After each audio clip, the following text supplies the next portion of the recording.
লিখব সুবোধ সরকার। আমরা থাকি এ গ্রামে, তোমরা থাকো পাশের গ্রামে।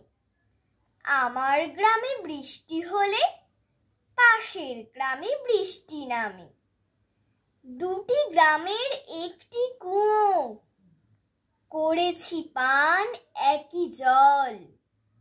আমার গ্রামে উঠলে চাঁদ, পাশের গ্রামে কাঁপে হিজল। হীরকপুর মুক্তপুর, দুটি গ্রামের দুটি নাম।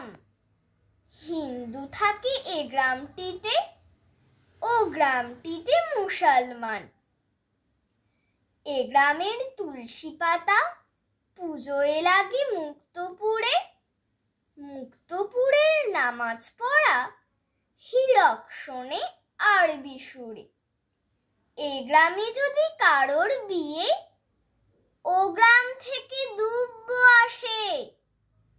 এ গ্রাম থেকে ও গ্রামে যেতে দুব্ব নিজেও ভালোবাসে।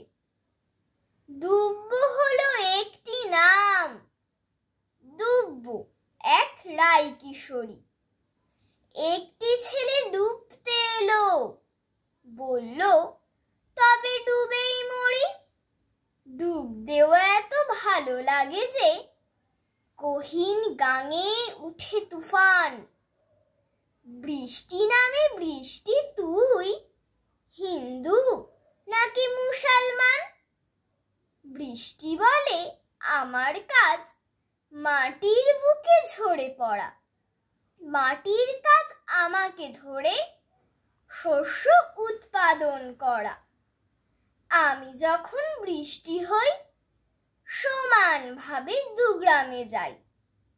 ধর্ম দেখে আমি ঝরি না, সবাই যেন বৃষ্টি পায়। কিন্তু কারা কোথার থেকে এ গ্রামে এসে গোল বাঁধালো। ফাটলো বোমা, ছুটলো তীর, নিভলো দুই গ্রামের আলো। এলো পুলিশ, সাংবাদিক, বসলো বেড়া কাটা তারের। দুব্ব নামে ওই মেয়েটি সে হয়ে গেল ওই পাড়ের। ছেলেটি আজ এই পাড়ের। কিসের থেকে ঘটল কি যে, মার খেয়ে সে হয়েছে আজ নতুন মানচিত্র নিজে। ছেলেটি কাঁদে, মেয়েটি হাসে, হাসলে তারও রক্ত পড়ে। কিন্তু দুটি গ্রামে আজও সমানভাবে বৃষ্টি ঝরে। ছেলেটি একা, মা ভাই বোন সবাই তাকে ত্যায্য করে। কিন্তু দুটি গ্রামের মাঠে আজও সমান বৃষ্টি পড়ে, বৃষ্টি পড়ে।